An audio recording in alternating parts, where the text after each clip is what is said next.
Сәлем көрермендер. TikTok'та хит болып жатқан 15 минуттық бешбармағымызды жасаймыз. Бізге қажет заттар 3 ағзат: бұқтырылған қазы және де бұқтырылған сиыр еті, жуа және жаймамыз қажет болады. Ең алдымен қазанымызға бұқтырылған еттерді салып аламыз.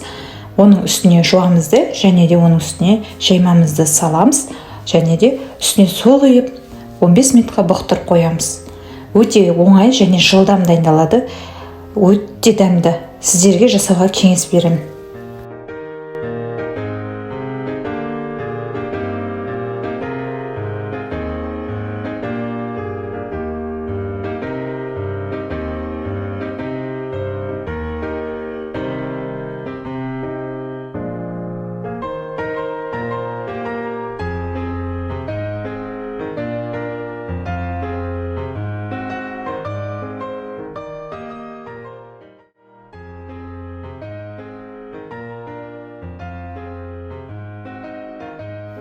Бейнеде көріп тұрғандарыңыздай, осылайша 15 минуттық бешбармағымыз дайын.